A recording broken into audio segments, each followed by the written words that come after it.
Et que tout le monde dise: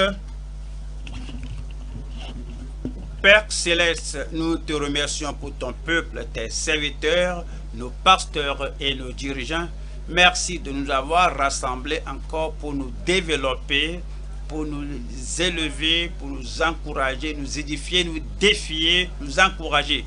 Nous prions que ta parole trouve sa place appropriée dans chaque cœur ce soir au nom de Jésus-Christ.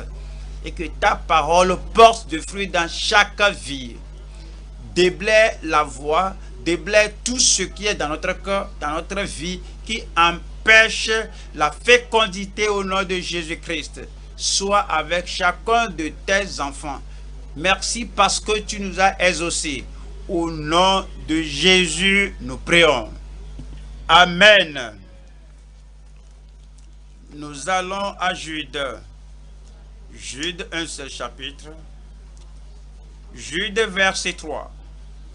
Bien-aimés, comme je désirais vivement vous écrire au sujet de notre salut commun, je me suis senti obligé de le faire afin de vous exhorter à combattre pour la foi qui a été transmise aux saints une fois pour toutes. Cette dernière partie, je me suis senti obligé, nécessaire. Je suis forcé, contraint par l'Esprit de Dieu. Il y avait une pression dans l'homme intérieur que je vous écrive et que je vous l'envoie, afin que vous, en particulier en tant que ministre, que vous combattiez pour la foi qui a été transmise aux saints une fois pour toutes. Ce soir, nous allons voir le message qui est la charge de combattre pour la foi. La charge de combattre pour la foi. En 1 Timothée chapitre 1, 1 Timothée 1, chapitre 1, 1 Timothée 1, verset 3. Je te rappelle l'exhortation que je te fis à mon départ pour la Macédoine, lorsque je t'engageai à arrêter à Éphèse afin de recommander à certaines personnes de ne pas enseigner d'autres doctrines. Vous avez reçu une charge et vous transmettez cela à ceux qui sont sous vous. Il faut les recommander de ne pas enseigner d'autres doctrines. 2 Timothée chapitre 4 verset 1. Je t'en conjure devant Dieu. Ce n'est pas une charge privée entre l'apôtre et le pasteur Timothée. Voici une charge devant Dieu et devant le Seigneur Jésus-Christ. La charge s'est présentée et qui doit juger les vivants et les morts, et au nom de son apparition et de son royaume. Voici la charge. Prêche la parole, insiste en toute occasion, favorable ou non, reprend, censure, exhorte avec toute douceur et en intrusant. Voici la raison pour la charge. Car il viendra un temps où les hommes ne supporteront pas la saine doctrine, mais ayant la démangeaison d'entendre des choses agréables, alors ils se donneront une foule de docteurs selon leurs propres désirs, détourneront l'oreille de la vérité et se tourneront vers les fables. C'est la raison pour la charge. Mais toi, sois sobre en toutes choses, supporte les souffrances, fais l'œuvre d'un évangéliste, remplis bien ton ministère. Pourquoi la charge est venu, c'est parce que Christ lui-même nous a dit que à la fin des temps, tout proche de la fin des temps, lorsqu'il reviendra, il n'y aura pas de réveil pour la vérité, il n'y aura pas de réveil pour la saine doctrine, il n'y aura pas de réveil pour la vie de justice. Il y aura le réveil pour la corruption, pour la compromission, le réveil pour la désobéissance à l'évangile et à l'apostasie. Matthieu 24, verset 11, Matthieu 24, vers la fin. Comme le Seigneur viendra, plusieurs faux prophètes s'élèveront et ils séduiront beaucoup de gens. Comme le Seigneur viendra et que le temps s'approche, et parce que l'iniquité se sera accrue, la charité du plus grand nombre se refroidira. Mais celui qui persévérera jusqu'à la fin sera sauvé. Verset 24. Vers la fin, vers le temps de l'avènement de Christ, voici ce qui va se passer. Quand il s'élèvera de faux Christ et de faux prophètes, ils feront de grands prodiges et des miracles au point de séduire, s'il était possible, même les élus. C'est pourquoi la charge se présente à nouveau, et cela se présente à vous, à moi et à tout le monde, que voici l'heure d'élever les normes et combattre pour la foi qui a été transmise aux saints une fois pour toutes. Verset 25. Voici, je vous l'ai annoncé d'avance. Verset 34. Je vous le dis. 34. Je vous le dis en vérité. Cette génération ne passera point que tout cela n'arrive. Le ciel et la terre passeront, mais mes paroles ne passeront point. Le Seigneur nous dit qu'il n'y aura pas une nouvelle doctrine de Christ. Il n'y a pas quelque chose qu'il n'avait pas dit, qu'il n'avait pas enseigné. Il n'y a rien que l'Esprit de Dieu n'avait pas souligné. Il n'y a rien de nouveau provenant du ciel. S'il a dit quelque chose pareil, nouveau, cela provient de Satan, l'ennemi de la vérité. Le ciel et la terre passeront, mais mes paroles ne passeront point.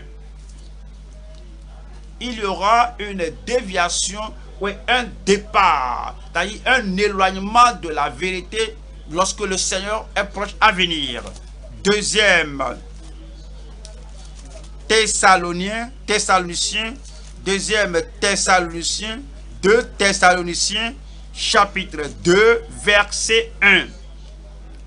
Pour ce qui concerne l'avènement de notre Seigneur Jésus-Christ et notre réunion avec lui, nous vous prions, frères, de ne pas vous laisser facilement ébranler dans votre bon sens et de ne pas vous laisser troubler, soit par quelque inspiration, soit par quelques paroles ou par quelques lettres qu'on dirait venir de nous, comme si le jour du Seigneur était déjà là.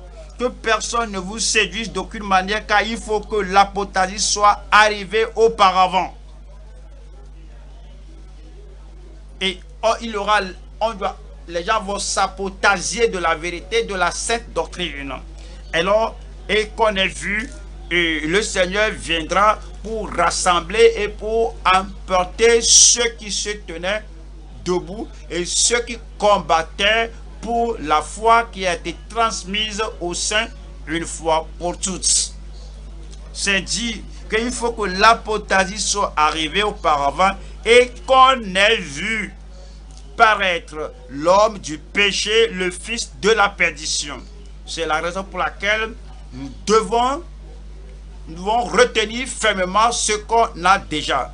Deuxième Timothée, chapitre 1, verset 13. Retiens dans la foi et dans la charité qui est en Jésus-Christ le modèle des saines paroles que tu as reçues de moi. Garde le bon dépôt, la foi qui a été transmise au Saint. Garde le bon dépôt par le Saint-Esprit qui habite en nous. Jude, verset 3. Jude 3. Jude 3.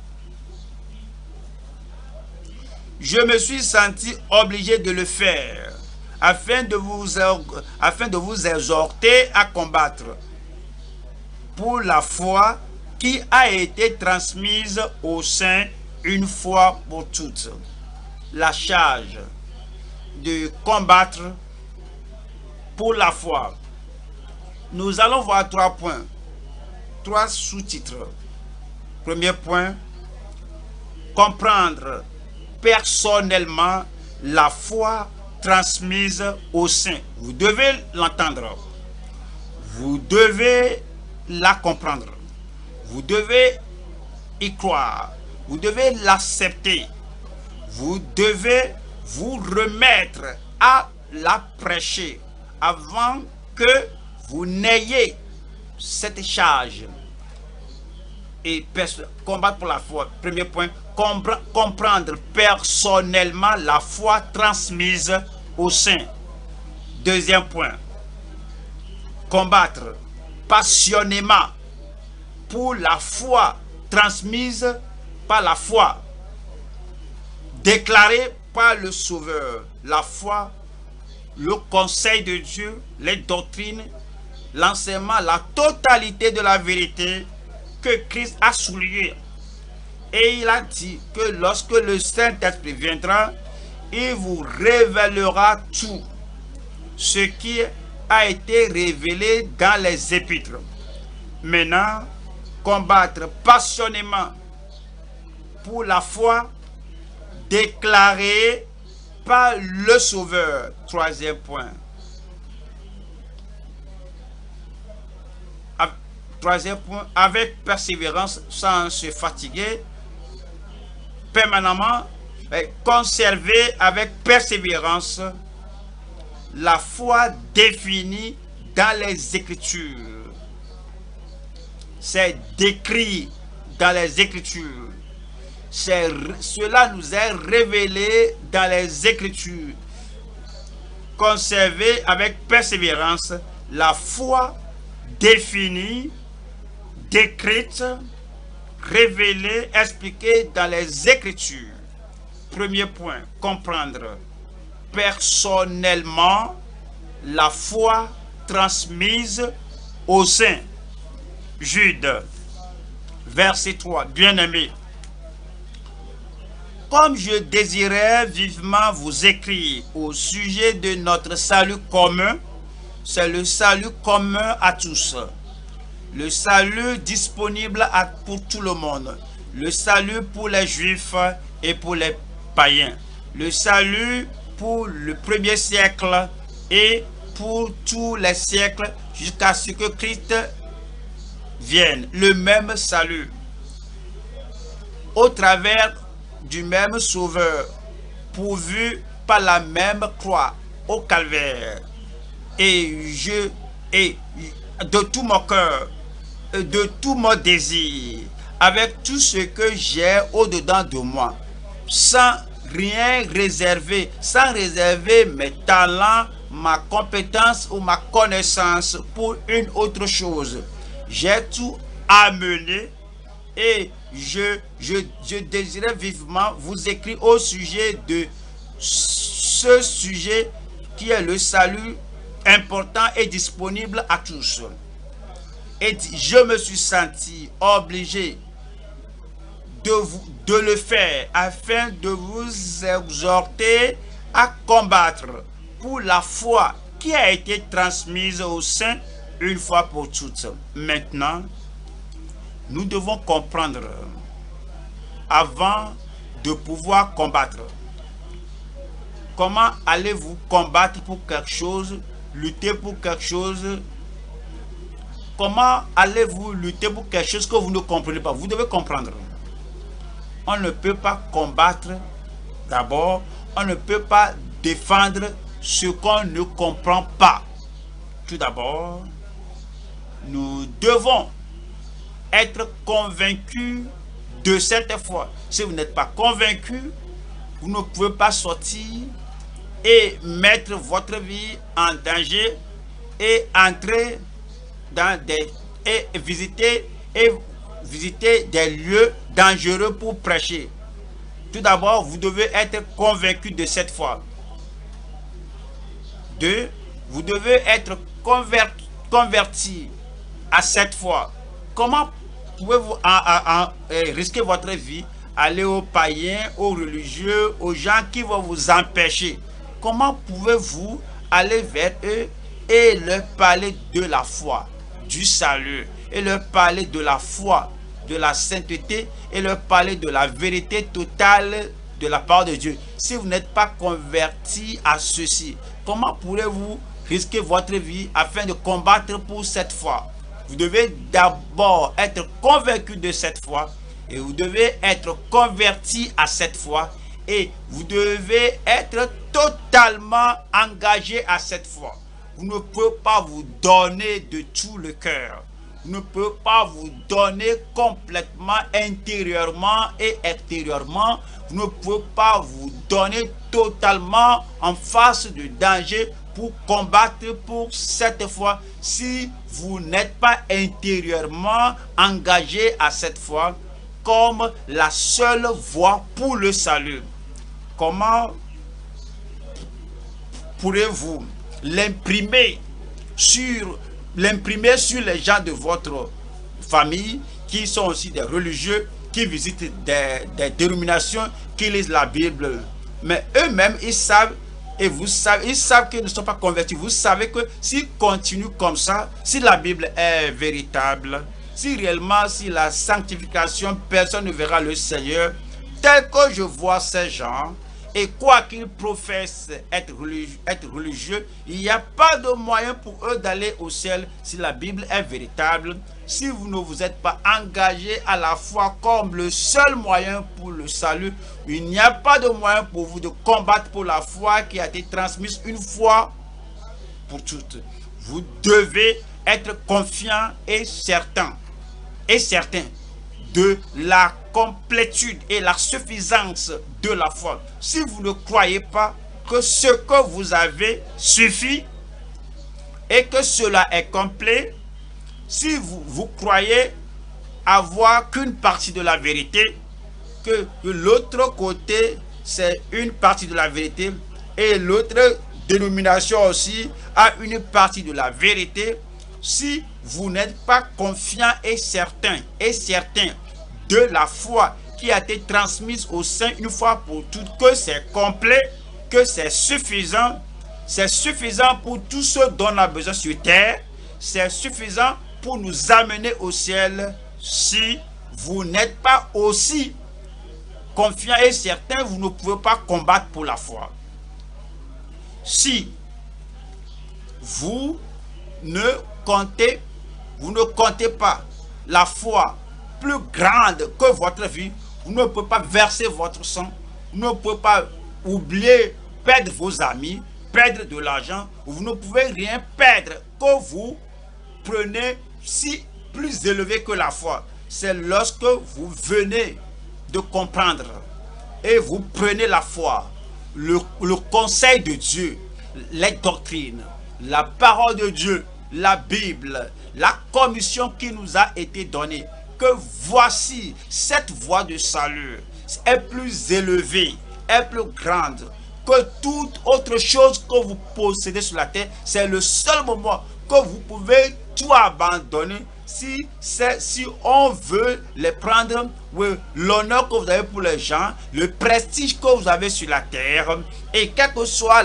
les choses que les gens poursuivre. Si vous n'avez pas la conviction que la foi est plus élevée que toute autre chose sur la terre, il n'y a pas de moyen de combattre pour la foi qui a été transmise au sein une fois pour toutes. il faut qu'il y ait la compréhension, il faut qu'il y ait la conviction, il faut qu'il y ait la conversion, il faut qu'il y ait l'engagement, il faut qu'il y ait la consécration, il faut qu'il y ait la confiance, il faut qu'on prenne tout, qu'on compte tout comme une boue, afin de pouvoir dire que je combats pour la foi qui a été transmise au sein une fois pour toutes. Mais de quoi s'agit-il lorsqu'il parle de la foi? La foi. Voilà encore le verset là. Je me suis senti obligé de le faire afin de vous exhorter à combattre pour la foi, à combattre pour la foi. Qu'est-ce que la foi?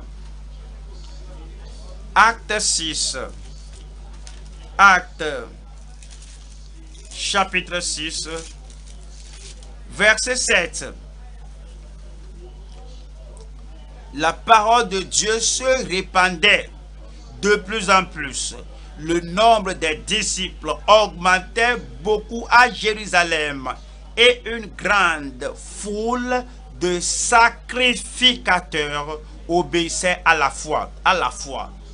Il l'appelle dans la première partie du verset 7 la parole de Dieu. La parole de Dieu. La parole de Dieu. Et la dernière partie du verset, c'est la parole de Dieu est appelée la foi. Voyons, acte 13, la foi. Acte chapitre 13, je lis verset 7. Acte 13, verset 7. Qui était avec le proconsul Sergius Paulus, homme intelligent. Ce dernier fit appeler Barnabas et Saul et manifesta le désir d'entendre la parole de Dieu. Il voudrait entendre la parole de Dieu. Mais Élymas, le magicien, car c'est ce que signifie son nom, leur faisait opposition, cherchant à détourner de la foi le proconsul. La foi. Verset 7. C'est la parole de Dieu. Que l'homme,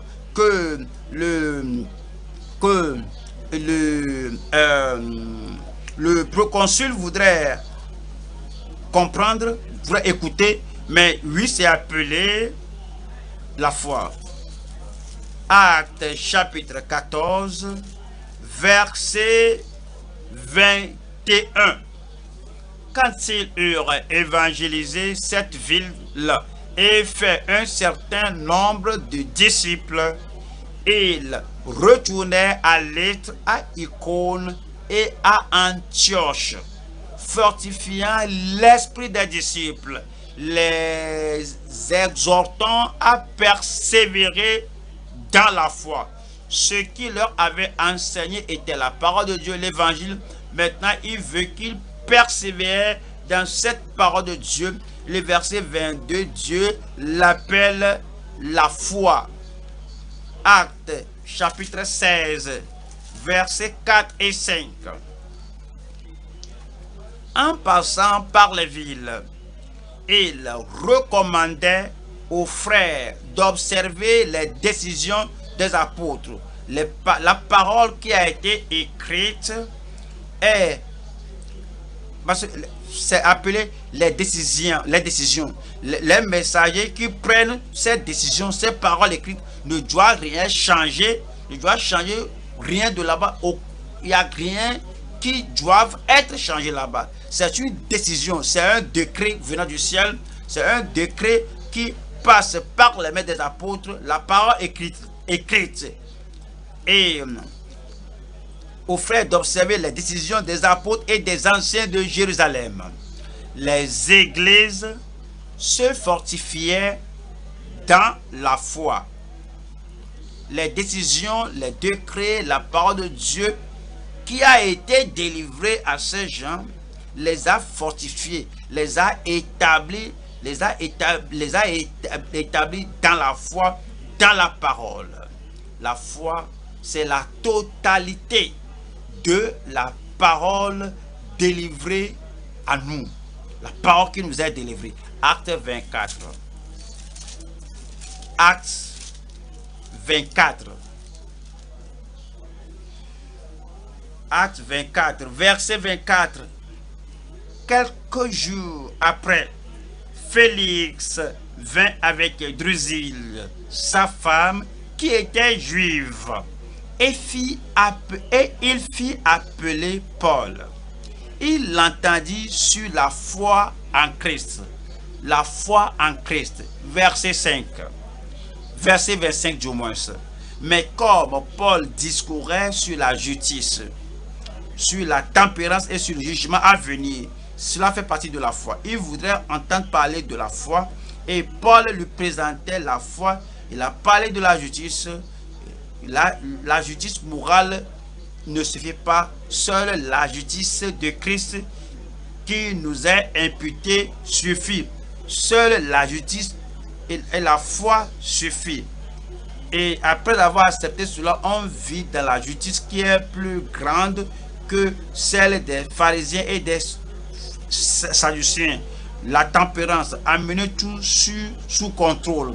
Les membres de votre corps, les yeux et la bouche, les oreilles. Il y a un jugement à venir.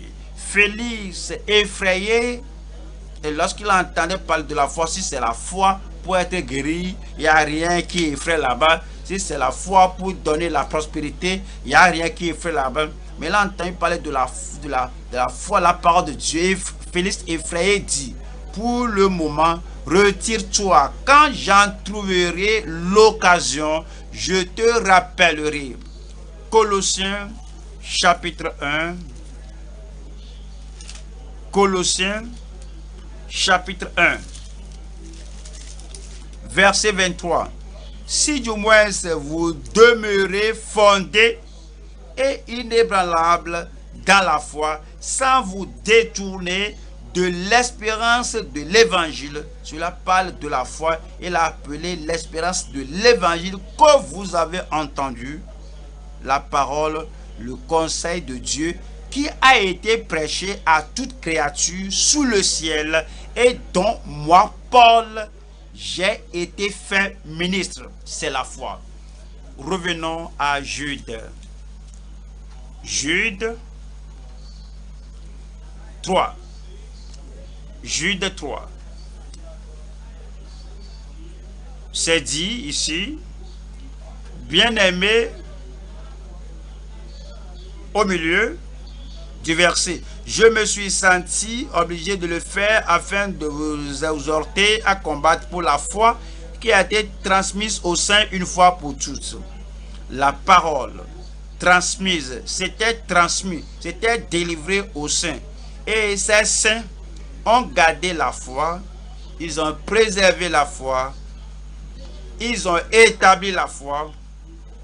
Et maintenant, ils nous passent cela. Et c'est à nous de continuer et de combattre et de préserver la foi qui a été transmise une fois pour toutes. Cela a été transmis une fois aux saints. Ce n'est pas transmis aux pécheurs. Donc le pécheur ne peut pas venir à la table ronde avec les saints disant que parlons de cette foi et non pas de part en ceci. Ce n'est pas transmis aux incroyants, dont les incroyants ne peuvent pas dire que venons ensemble à la table ronde et parlons de cette foi. Et n'ont pas de part en ceci. Ce n'est pas délivré aux gens religieux qui n'étaient pas convertis, qui ne sont pas changés et qui ne sont pas saints de Dieu. Donc les religieux et la société ne peuvent pas venir dire que assoyons-nous pour discuter de ceci. Et disons l'un à l'autre ce qu'on peut prêcher, que ce qui peut nous faire sentir que nous sommes unis, on est un. Mais vous n'avez pas de part en ceci. C'était délivré aux saints.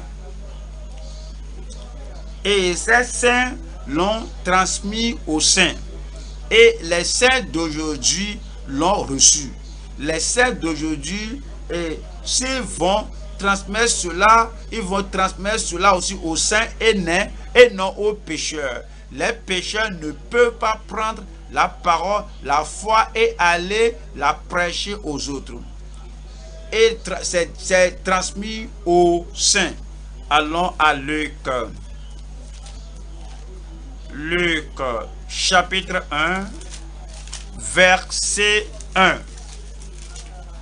Plusieurs ayant entrepris de composer un récit des événements qui se sont accomplis parmi nous, suivant ce que nous ont transmis ceux qui ont été des témoins oculaires dès le commencement et sont devenus des ministres de la parole, de la repentance à la restitution, à la justice, au standard de la parole de Dieu sur la vie chrétienne, de savoir qui est la nouvelle créature en Christ et à Christ même notre suffisance, le prince de notre salut, à Christ qui est né de la Vierge Marie et de Christ qui a mené une vie sans péché et de Christ qui a donné tous les enseignements de la nouvelle alliance. Christ qui est allé au calvaire, Christ qui a dû verser son sang pour notre salut, les choses qui sont sûrement crues au milieu de nous.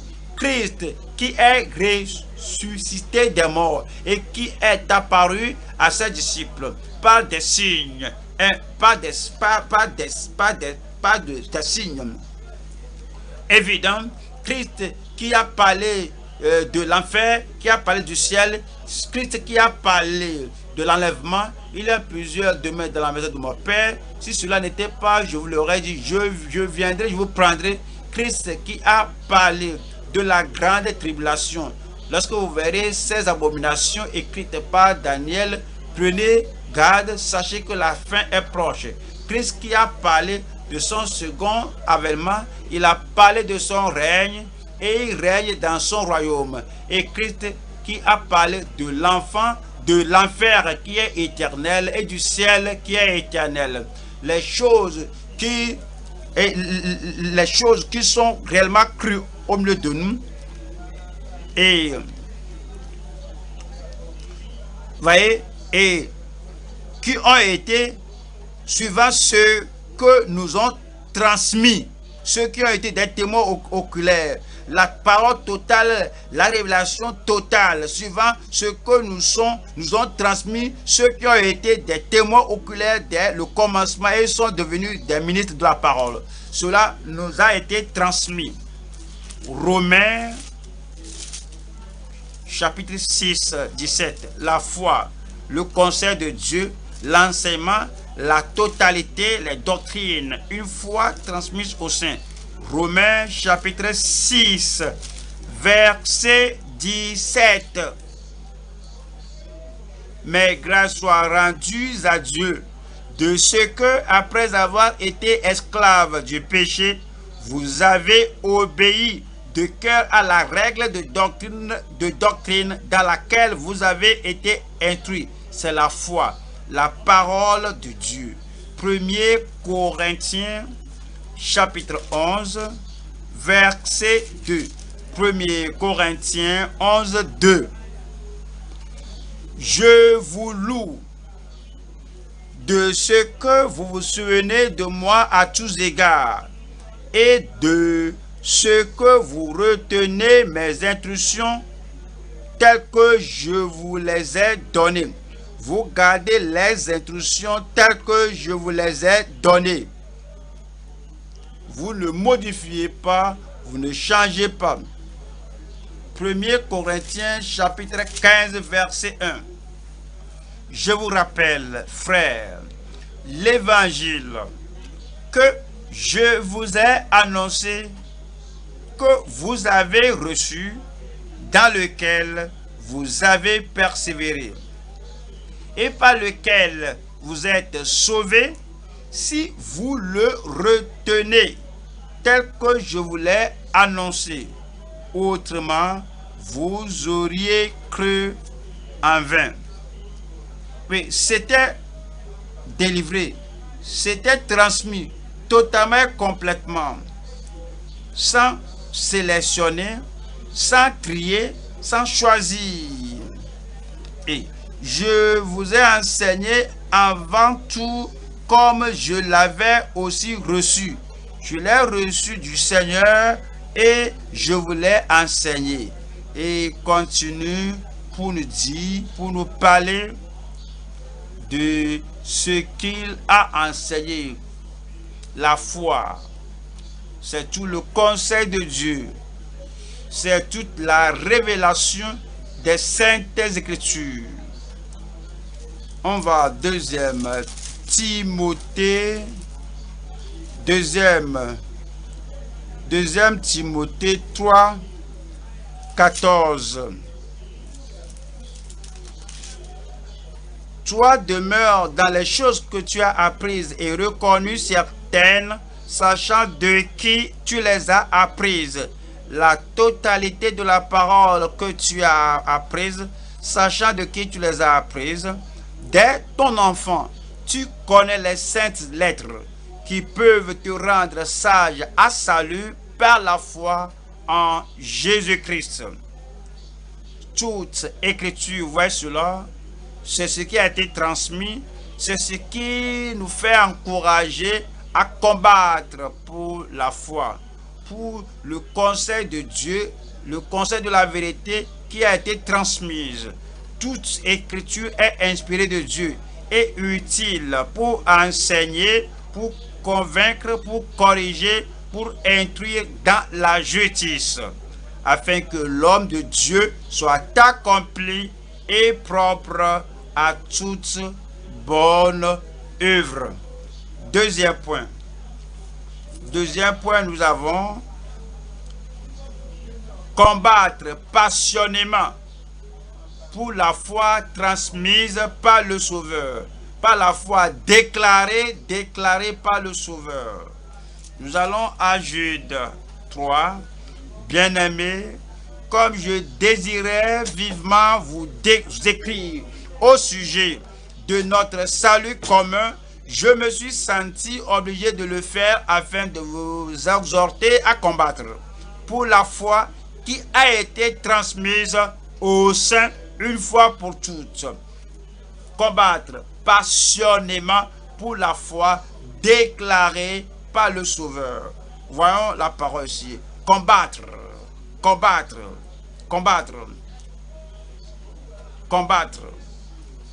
avec acharnement, combattre passionnément.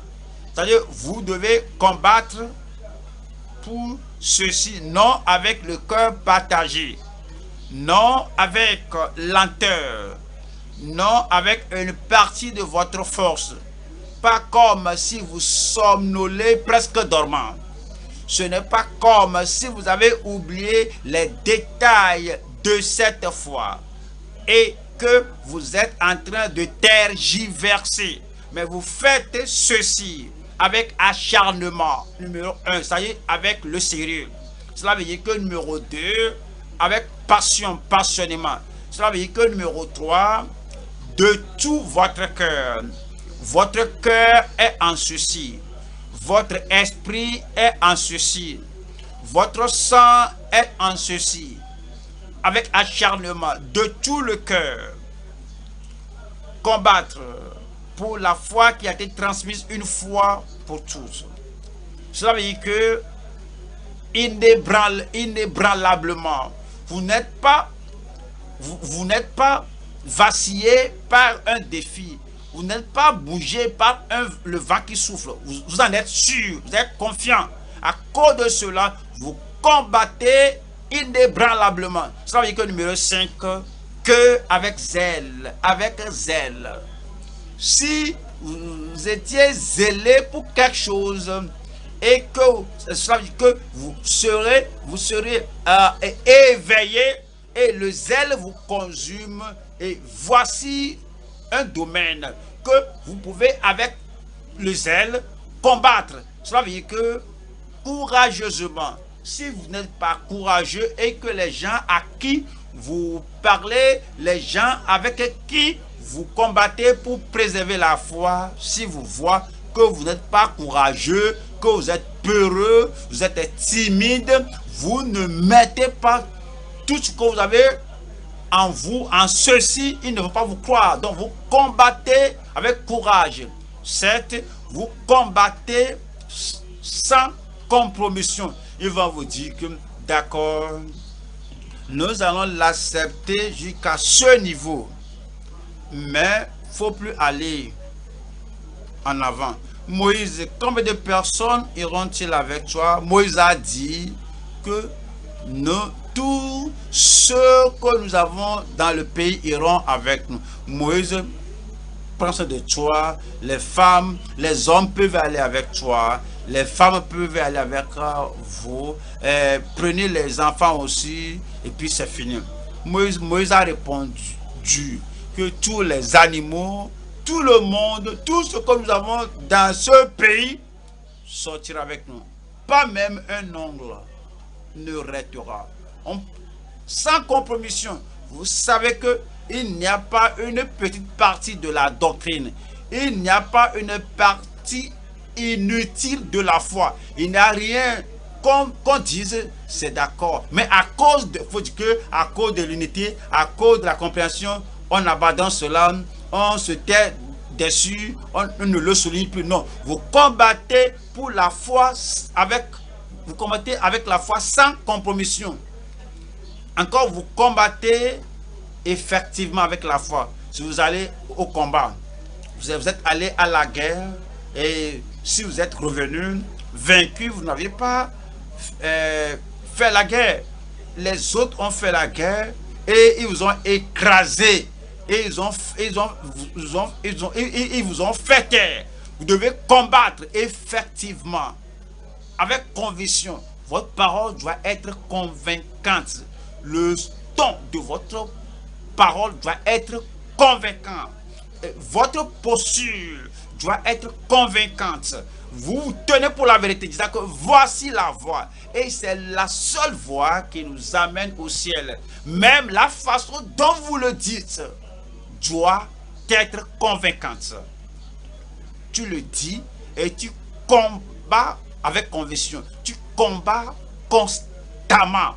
Tu n'es pas fatigué jusqu'à ce que ton sang se refroidit dans ton âme, jusqu'à ce que ta voix cesse et que tu parles l'autre bord. Tu continues à combattre constamment et tu combats avec intrépidité. Si tu crées l'ennemi, il va prendre l'avantage et va mettre la fausse doctrine dans ta gorge. Mais tu combats avec intrépidité et tu combats fidèlement. Celui qui lutte, celui qui fait celui qui est un athlète doit combattre fidèlement. Voyons encore ce verset, Jude 3. Bien-aimé, il se référait à tous les croyants et non seulement aux ministres. Même, il se référait à nous-mêmes, les ministres. Bien-aimé, comme je désirais vivement vous écrire au sujet de notre salut commun, je me suis senti obligé de le faire afin de vous exhorter à combattre pour la foi, à combattre, lutter. Vous combattez pour garder la foi. Vous combattez Satan. Vous combattez les démons. Vous combattez les dominations et les autorités. Vous combattez les agents de Satan. Vous combattez les religieux qui sont envoyés pour te faire diluer et compromettre la foi. Tu combats pour garder. Tu combats pour préserver. C'est une guerre. Regardez les enfants d'Israël. Tel qu'ils ont combattu pour leur territoire. Leur intégrité territoriale n'était pas compromise. En combattant, oui, vous combattez pour garder, pour préserver, combattre.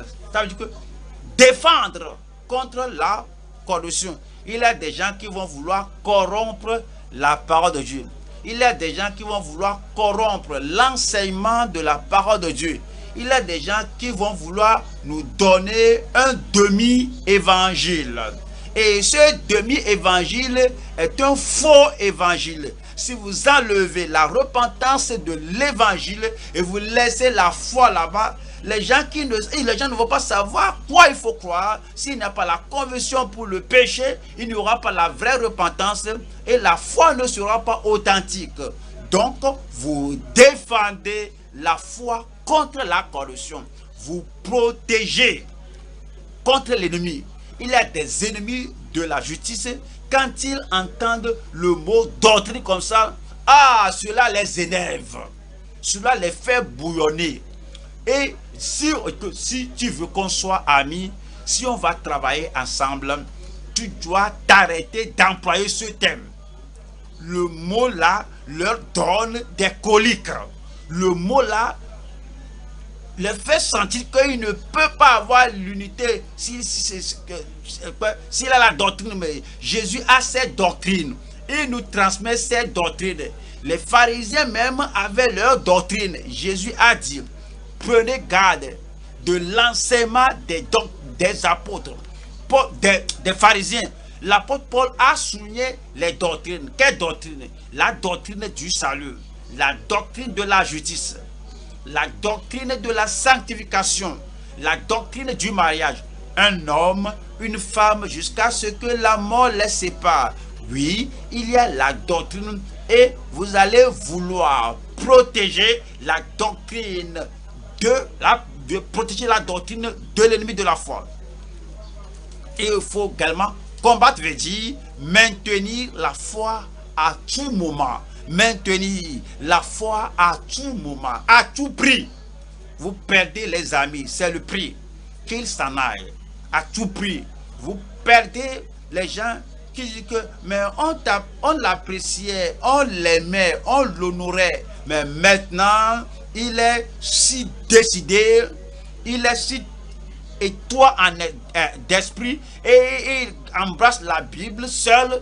Il n'est plus ami des pécheurs, il n'est plus ami des dénominations, et il n'est plus comme un marketeur qui vous montre ceci et ne te montre pas l'autre côté. Mais on doit combattre pour maintenir la foi à tout prix. Qu'est-ce que cela veut dire, combattre? Ça veut dire que protéger la foi contre les antéchrists. Il y a plusieurs antéchrists dans le monde. Ils sont anti-chrétiens, anti-bibliques, anti-bible et anti-sainteté. Nous devons protéger la foi contre ces gens-là. Nous devons veiller à la contamination. Nous devons veiller à ce qu'aucune goutte de poison ne tombe pour contaminer ceci. Combattre, c'est quoi? C'est garder la foi avec votre vie. C'est ce que cela veut dire. C'est-à-dire que combattez pour la foi qui a été transmise au sein une fois pour toutes. Vous gardez la foi avec votre vie. Et cela veut dire aussi que vous tenez tout droit, vous tenez debout contre les attaques subtiles, les attaques sournoises. Il y a des gens, quand ils s'amusent, quand ils plaisantent, il y a des gens, quand ils se moquent, il y a des gens, quand ils font, tout ce qu'ils savent, c'est de plaisanter avec la sainteté, ils prononcent cela d'une façon, la sanctification. Ils prononcent cela disant que je suis sanctifié, c'est parce que je suis sanctifié maintenant, alors je ne mange pas de viande. Alors il essaie seulement de se moquer de toi. Il utilise les mots sacrés des Écritures d'une manière ridicule pour s'en moquer. Mais vous devez vous adresser contre, vous devez vous adresser contre ces choses, ces attaques subtiles. Combattre veut dire que vous devez garder les intrus.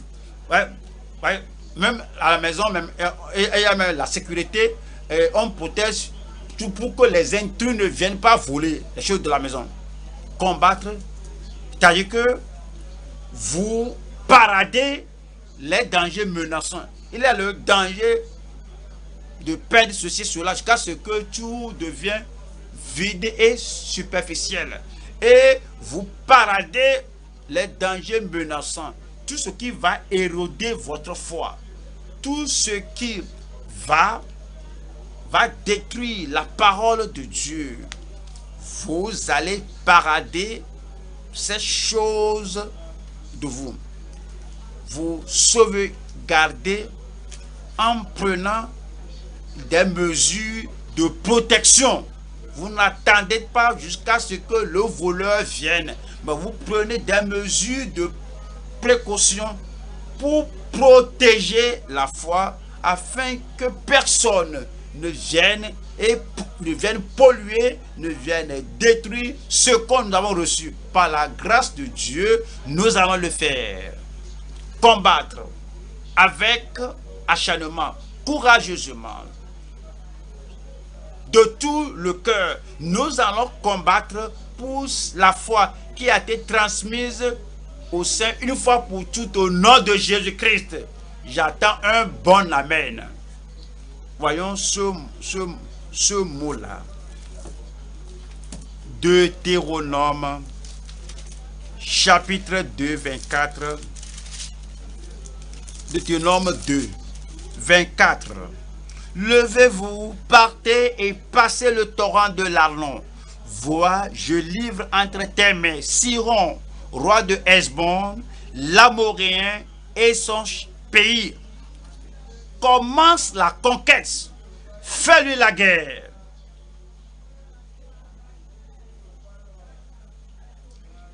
Fais-lui la guerre. Cela t'appartient. Il s'assied sur la chose. Il s'accroche à la chose. Et je te l'ai livré. Fais-lui la guerre. Il nous a donné la parole. La parole qu'il nous a donnée, c'est la parole du salut.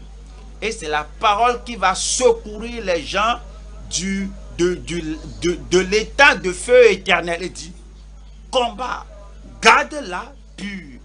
Que rien, que personne ne tripote avec cette parole. Garde la parole, défends la parole. Combat pour la parole. Néhémie 13.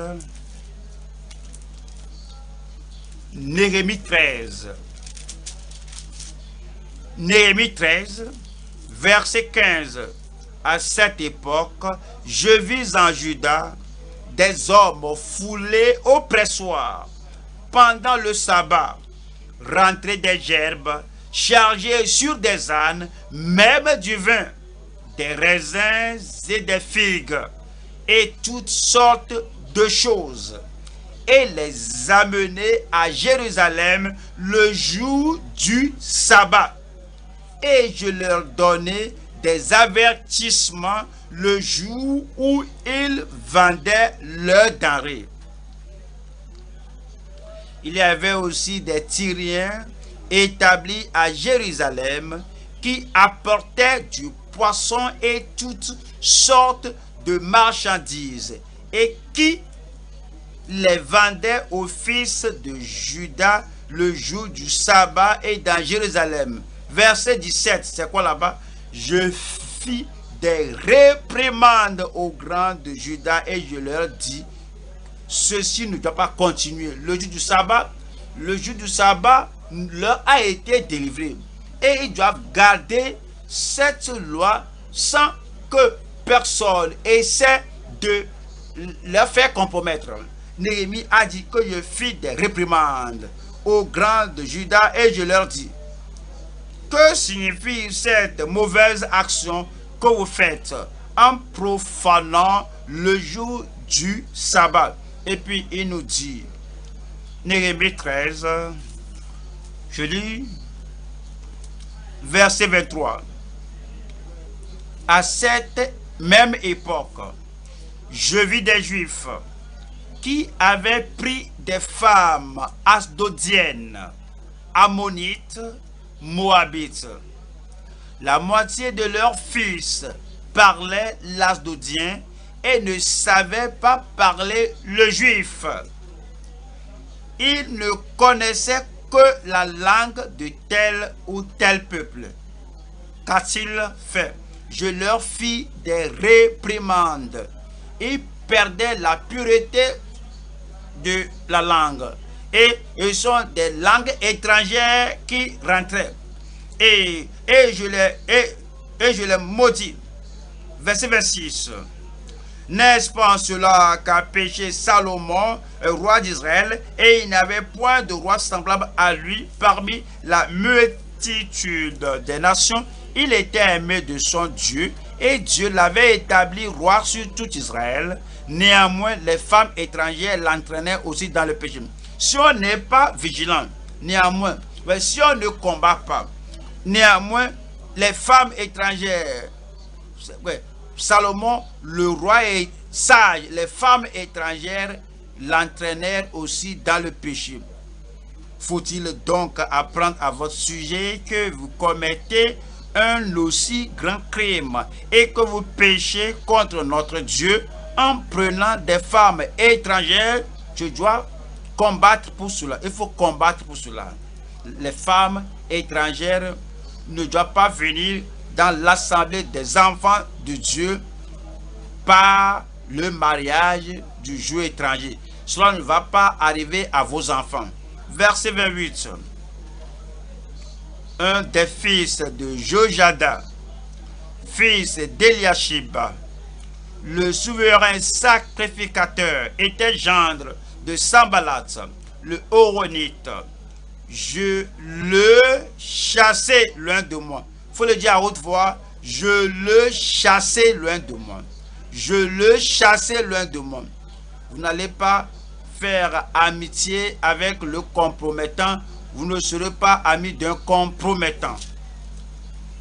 Proverbe 28. Proverbe 28. Verset 4. Proverbe 28, 4.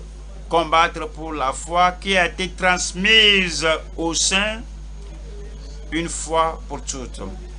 Proverbe 28, verset 4. Ceux qui abandonnent la loi louent le méchant. Ils louent le pécheur. Ils louent le rétrograde. Ils louent ceux qui ne se tiennent pas fermement, solidement sur la parole de Dieu. Ceux qui abandonnent la loi louent le méchant. Mais ceux qui observent la loi s'irritent contre eux, Ils ne se taisent pas quand ils voient l'erreur s'infiltrer. Ils ne se taisent pas quand ils voient le mal s'infiltrer. Jérémie chapitre 28. Jérémie 28, verset 1. Dans la même année, au commencement du règne de Sédécia, roi de Juda, le 5e mois de la 4e année, Anania, fils d'Azur, prophète de Gabaon, me dit dans la maison de l'Éternel, en présence des sacrificateurs et de tout le peuple. Ainsi parle l'Éternel des armées, le Dieu d'Israël. Je brise le joug du roi de Babylone encore 2 années, et je fais revenir dans ce lieu tous les ustensiles de la maison de l'Éternel. Jérémie a prophétisé que le peuple de Juda passera 70 ans à Babylone, et que c'est après 70 ans, lorsque leurs péchés seront purgés et ils se sont repentis, ils vont prier, vont vouloir revenir, et qui ne vont pas ramener les idoles de Babylone à Juda, que Dieu va les ramener. Mais ce prophète a dit qu'il y a encore 2 années, et je fais revenir dans ce lieu tous les ustensiles de la maison de l'Éternel que Nebuchadnezzar, roi de Babylone, a enlevé de ce lieu et qu'il a emporté à Babylone. Et je ferai revenir dans ce lieu, dit l'Éternel, Jéconia, fille de Joachim, roi de Juda, et tous les captifs de Juda qui sont allés à Babylone, car je briserai le joug du roi de Babylone. Et Jérémie le prophète répondit à Anania le prophète en présence des sacrificateurs et de tout le peuple qui se tenait dans la maison de l'Éternel. Jérémie le prophète dit Amen. Que l'Éternel fasse ainsi, que l'Éternel accomplisse les paroles que tu as prophétisées et qu'il fasse revenir de Babylone en ce lieu les ustensiles de la maison de l'Éternel et tous les captifs. Seulement,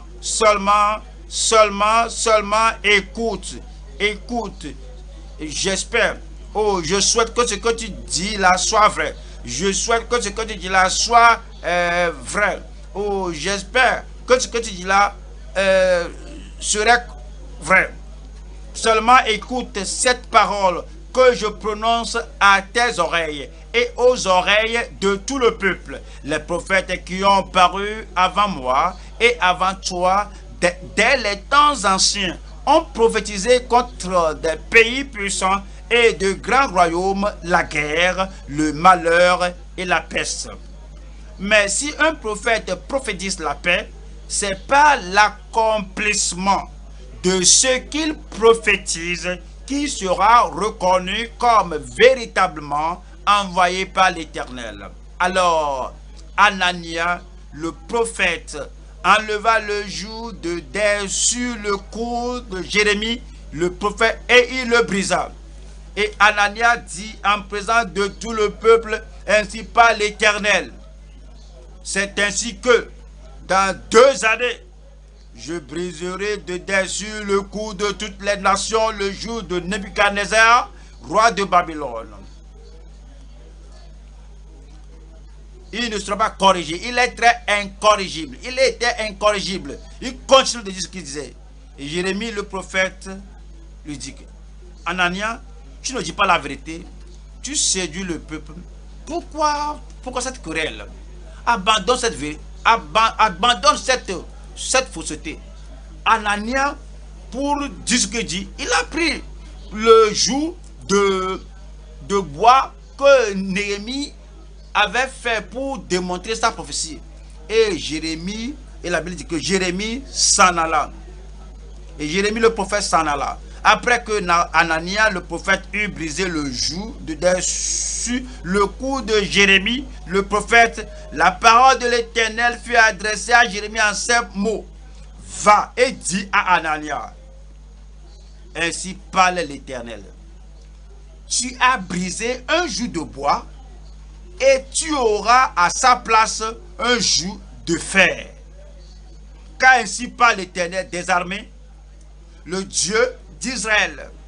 Je mets un joug de fer sur le cou de toutes ces nations pour qu'elles soient asservies à Nebuchadnezzar, roi de Babylone, et elles lui seront asservies. Je lui donne aussi les animaux des champs. Et Jérémie le prophète dit à Anania le prophète, écoute Anania, l'Éternel ne t'a point envoyé et tu inspires à ce peuple une fausse confiance. Tu ne vas pas les aider à se repentir. Tu leur dis que 2 ans tu prendras fin. Oui, tu endurcis ces gens dans leur péché contre le Seigneur. Tu les faisais croire aux mensonges. Écoute Anania, l'Éternel ne t'a pas envoyé et tu inspires à ce peuple une fausse confiance. C'est pourquoi ainsi parle l'Éternel. Voici, je te chasse de la terre. Tu mourras cette année. Car tes paroles sont une révolte contre l'Éternel. Et Anania, le prophète, mourut cette année-là dans le 7e mois. Où était-il allé après la mort? Parlez maintenant. Où est-ce que Anania, où est-ce qu'il était parti après sa mort? Il était allé en enfer. Je prie que vous n'enseignez pas la rébellion, que vous n'enseignez pas la fausseté, que vous ne fassiez pas croire les fausses doctrines aux gens, leur disant tout ce que tu fais, qu'une fois que tu es sauvé à jamais, et les gens prennent cela et ils croient aux mensonges et ils vont vivre dans le péché. Et tu dis aux gens de faire ceci et la personne se demande, est-ce que ceci est bon? Moi je t'ai dit, fais cela. Pas de conséquences. Même Dieu ne peut pas te punir parce que c'est moi qui te dis de le faire. Tu fais que les gens croient au mensonge et tu badines avec ta vie et tu spécules ta vie éternelle. Je prie qu'aucun d'entre nous continue de cette manière. Romains 15. Romains 15, 4. Romains 15, 4. Or, tout ce qui a été écrit d'avance l'a été pour notre instruction, afin que par la patience et par la consolation que donnent les Écritures, nous possédions l'espérance. Nous allons combattre pour la foi. Nous allons combattre pour les doctrines.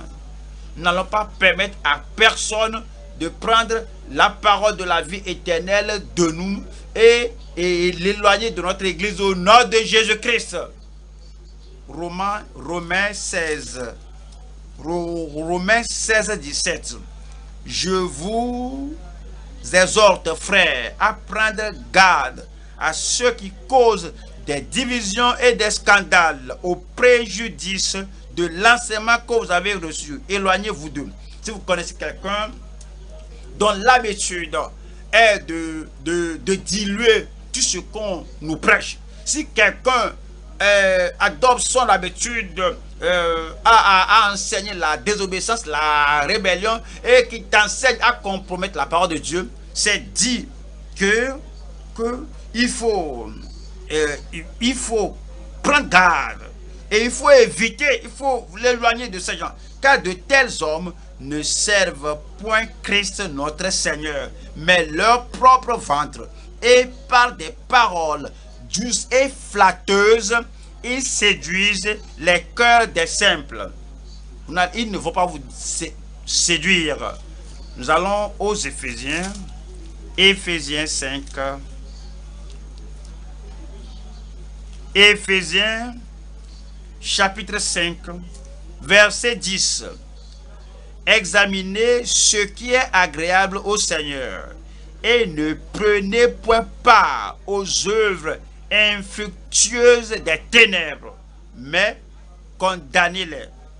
Condamnez-les. Nous allons à 2 Jean, verset 7. 2 Jean 7. Car plusieurs séducteurs sont entrés dans le monde qui ne confessent point que Jésus-Christ est venu en chair. Celui qui est tel est le séducteur et l'antéchrist.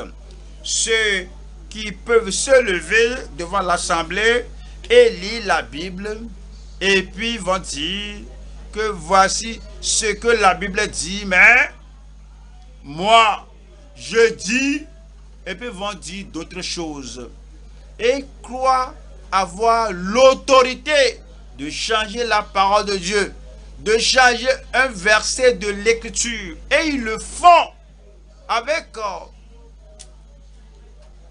témérité, comme si le titre de dénomination leur donne l'autorité de tordre le cou à la Bible. Et il y a beaucoup de séducteurs qui sont entrés dans le monde. Je prie que s'ils viennent à vous, que vous leur dites face à face que tu as tort. La Bible est la vérité. Donne-moi un bon amen. Verset 8. Prenez garde à vous-même, afin que vous ne perdiez pas le fruit de votre travail, mais que vous receviez une pleine récompense. Quiconque va plus loin et ne demeure pas dans la doctrine de Christ n'a point Dieu. Celui qui demeure dans cette doctrine a le Père et le Fils. Si quelqu'un vient à vous et n'apporte pas cette doctrine, la foi, ne le recevez pas dans votre maison et ne lui dites pas salut. Car celui qui lui dit salut participe à ses mauvaises œuvres. Je ne serai pas participant aux mauvaises œuvres de quelqu'un. que je vous entends dire cela. Troisième point maintenant.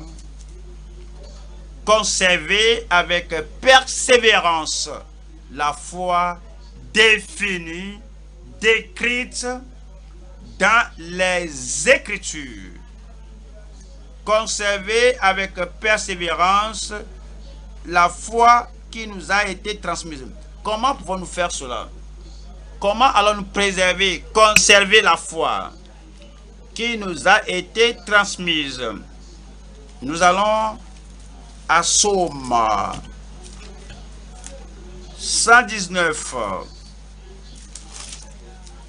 À Psaume 119, verset 89. À toujours, ô Éternel, ta parole suscite dans les cieux. La foi suscite dans les cieux. Les doctrines établies dans les cieux. La voie du salut établie dans les cieux. La condition du salut est déjà établie au ciel. L'exigence de la sainteté suscite dans les cieux. À toujours, ô Éternel, ta parole subsiste dans les cieux. Deutéronome chapitre 4. Deutéronome chapitre 4, verset 2. Le verset 2 dit: vous n'ajouterez rien à ce que je vous prescris. Pourquoi? Parce que cela suscite dans les cieux, et vous n'en retrancherez rien. Pourquoi? Parce que cela suscite à toujours dans les cieux, mais vous observerez les commandements. Deutéronome chapitre 12, je lis verset 32. Vous observerez et vous mettrez en pratique toutes les choses que je vous ordonne. Vous n'y ajouterez rien et vous n'en retrancherez rien. C'est à jamais suscité dans les cieux. Donc, il ne faut pas retrancher, il ne faut pas diminuer. Proverbe 30, verset 5. Toute parole de Dieu est éprouvée. Cela n'a pas besoin d'amélioration, de correction. Toute parole de Dieu est éprouvée. Toute doctrine de l'écriture est pure, c'est éprouvé. Il est un bouclier pour ceux qui cherchent en lui un refuge. N'ajoute rien à ces paroles. N'ajoute rien à ces paroles. Il y a des gens qui aiment contrôler la vie des autres par ce qu'ils appellent par la prophétie. Il ne faut pas permettre aux gens de dépendre de la part de Dieu, de demeurer dans la part de Dieu. Il ne faut pas permettre aux gens de prendre leurs décisions et avancer dans la vie par la décision de la part de Dieu. Chaque fois, ils vont venir à la personne. Ainsi dit l'Éternel. Et les gens vont commencer par craindre ces gens parce que cette personne lui a dit que j'ai prophétisé à celui-ci. Il n'a pas cru. Voici ce qui était arrivé. Ils vont lui dire que j'ai prophétisé à l'autre personne. Il me doutait. Voici ce qui était arrivé. Le Seigneur m'envoie vers toi maintenant. Je sais que tu es de la vie profonde. Et la vie profonde, c'est seulement la Bible. Et alors, chaque fois, c'est la Bible. Et ils vont dire que si tu me dis cela, ou est-ce que cela est dans la Bible? Oui, ce que je te dis que c'est la prophétie venant du trône de Dieu. Ce n'est pas dans la Bible. Mais si tu n'obéis pas à cela, et les gens vont commencer à craindre. Le jugement viendra sur ces gens-là. Je dis que le jugement viendra sur ces gens-là. Ici, nous passons notre temps ici et on va de verset en verset, de chapitre à chapitre, et après nous avons sondé la parole et nous avons vu que voici ce que le Seigneur a dit.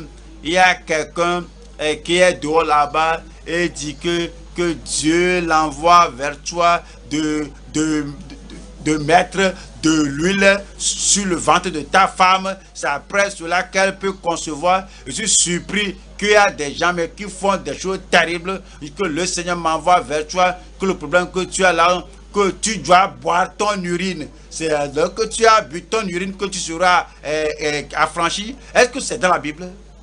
Et il y a des gens qui venaient à la vie profonde pour ces années et écoutent la parole de Dieu. Ils vont écouter ces gens-là qui sont endurcis, qui soutraitent de la parole de Dieu. Puisse le Seigneur délivrer l'église entière au nom de Jésus-Christ. Verset 6. N'ajoute rien à ces paroles, de peur qu'ils ne te reprennent et que tu ne sois trouvé menteur. Si quelqu'un meurt menteur, où ira-t-il? La personne s'en va en affaire.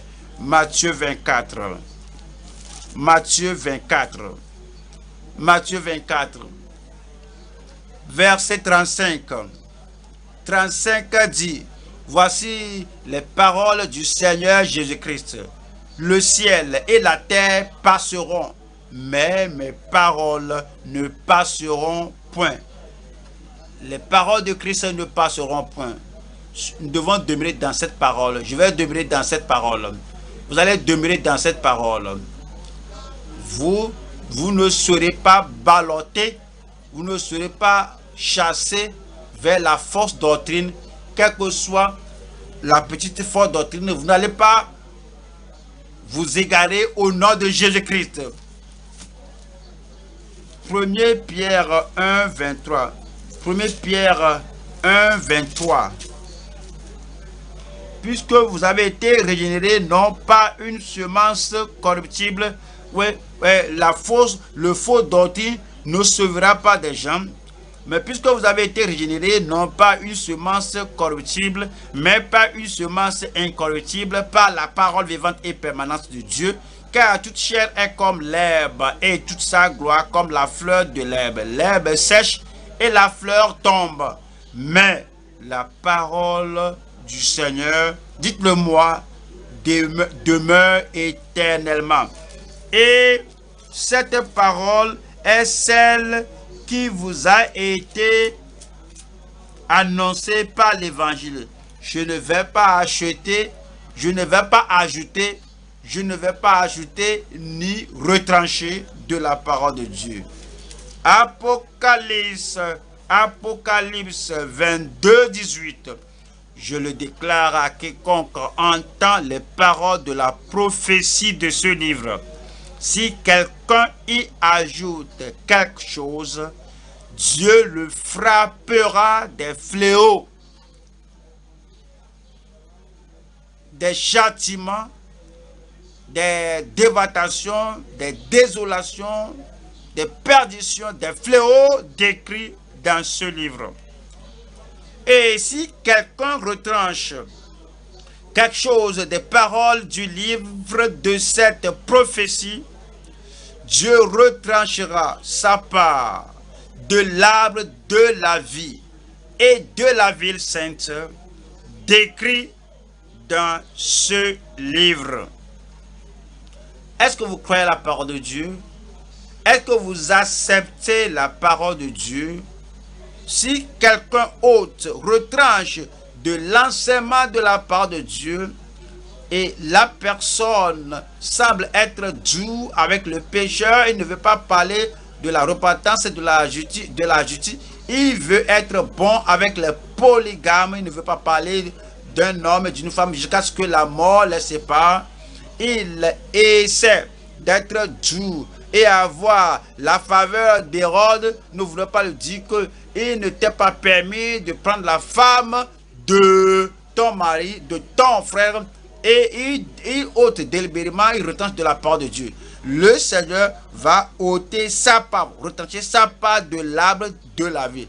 Le Seigneur va retrancher sa part de la ville sainte. Le Seigneur va retrancher sa part des bonnes choses et des bénédictions qui sont écrites dans ce livre.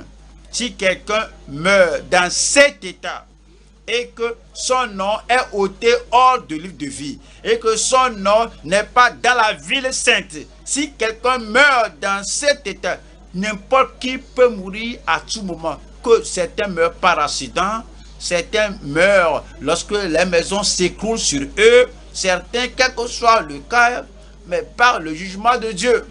Il y a certains ont leur vie coupée prématurément parce que ils continuent jusqu'à ils sont allés au point de non-retour. Le Seigneur dit qu'il ne veut pas que son église soit corrompue, il ne veut pas qu'il empêche des milliers d'aller au ciel. Donc il enlève une personne pour sauver des milliers de personnes. N'importe qui peut s'en aller quand la personne tripote avec la parole de Dieu. Si quelqu'un meurt sous la colère de Dieu, sous le jugement de Dieu, où est-ce que la personne ira pour l'éternité? La personne ira en enfer. Je prie qu'aucun d'entre nous ici n'aille en enfer. Le Seigneur veut que nous prenions sa parole comme étant sacrée et que nous prêchions la parole telle qu'il nous l'a donnée, et il nous a donné une charge de combattre pour la foi qui a été transmise au sein une fois pour tous. La grâce pour le faire, la détermination, la diligence pour le faire, le cœur pour le faire, la consécration, l'engagement pour le faire et le faire à tout moment, puisse le Seigneur vous l'accorder. En vous en particulier, que le Seigneur vous l'accorde. Vous irez au ciel. Vous allez amener beaucoup de personnes au ciel. Chaque jour, au quotidien, comme l'opportunité se présente, déclarez la parole de Dieu avec acharnement. Combattez pour la foi qui a été transmise au sein une fois pour toutes. Tenons-nous debout maintenant et priez de tout votre cœur.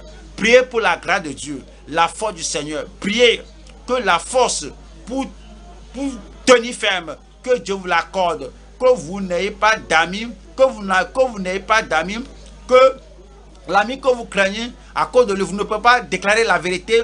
Ce n'est pas un ami, celui qui vous fait aller sur un chemin qui va vers l'enfer.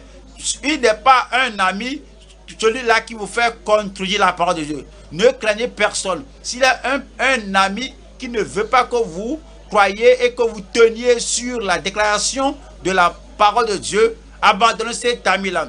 Je le chasse de moi. Chassez-le de vous et demeurez dans la parole de Dieu afin que vous alliez au ciel au dernier jour. Que rien ne vous distrait, que rien ne vous dérange. Décidez, ouvrez la bouche et parlez au Seigneur en prière. Seigneur, me voici, je vais tenir ferme. Il n'y a pas de séducteur, il n'y a personne qui puisse m'empêcher de tenir sur la parole de Dieu. Et personne qui puisse m'empêcher de me tenir avec courage. Alors tu vas vouloir prêcher la parole de Dieu. Tu vas vouloir dire, Seigneur, me voici. Je serai dépendable. Je serai fiable. Et je serai fidèle. Combattre avec courage, avec conviction et avec ferveur et avec objectif. Je vais combattre pour la foi qui a été transmise au sein une fois pour toutes. Ouvrez la bouche et parlez au Seigneur. Vous n'allez pas compromettre.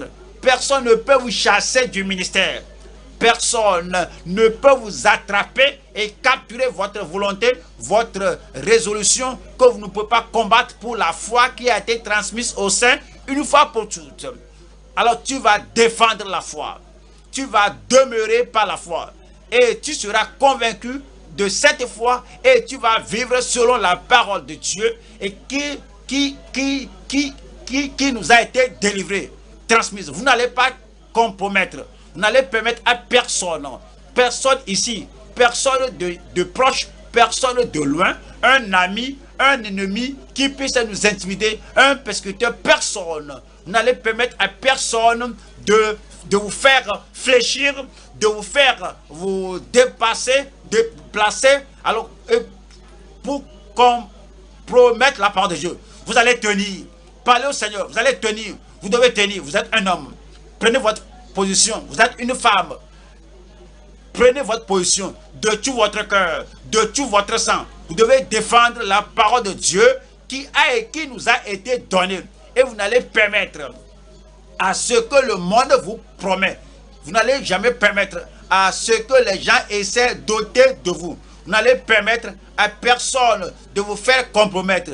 Vous allez garder la charge. Vous allez s'accorder avec la charge. Combattre, combattre, combattre, combattre pour la foi qui a été transmise au sein une fois pour toutes. Ainsi, vous serez favorisé par Dieu. C'est ainsi que vous pouvez aller au ciel sans tenir ferme, sans combattre et sans fermement demeurer dans cette foi qui a été transmise au sein une fois pour toutes. Vous pourriez rater le ciel. Voici l'heure d'avoir la grâce de Dieu. Voici l'heure d'avoir la force. Voici l'heure d'avoir la colonne vertébrale. Voici l'heure de dire au Seigneur, Seigneur, me voici, je vais tenir ferme. Seigneur, me voici, je vais tenir ferme. Et Anania peut me défier, je vais tenir ferme. Un compromettant peut essayer de me défier, je vais tenir ferme. Qui que soit la personne qui essaie de me pousser de mon poste, je vais tenir. Parlez au Seigneur, il vous faut la grâce pour tenir. Par tous les enseignements de la parole de Dieu, par les doctrines de la parole de Dieu, il faut la grâce pour tenir ferme et continuer de déclarer, continuer de prêcher, continuer de marteler, souligner que voici le chemin, marchez-y.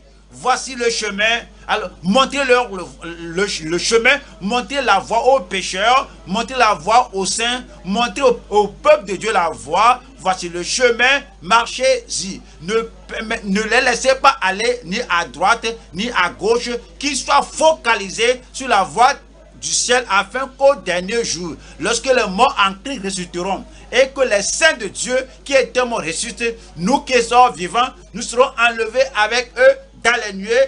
Parlez au Seigneur, je serai là, je serai là, je serai là. Je ne vais pas rater lorsque les saints rentrent au ciel. Cette prière sera exaucée si vous décidez, si vous consacrez, que advienne que pourra, je vais combattre pour la foi qui a été transmise au sein une fois pour toutes. Parlez au Seigneur, je vais le faire. Parlez au Seigneur, je vais le faire. Parlez au Seigneur, je vais le faire. Combattre avec acharnement, avec zèle, avec le sérieux et sans compromission, avec courage, je vais tenir ferme. Je vais déclarer la parole de Dieu à toute occasion. Dans mon église locale, je le ferai. Ici, au siège, je le ferai. Lorsque je suis seul, je vais le faire. Lorsque les autres, je suis avec les autres, je vais le faire. De tout le cœur, à combattre pour la foi qui a été transmise au sein une fois pour toutes.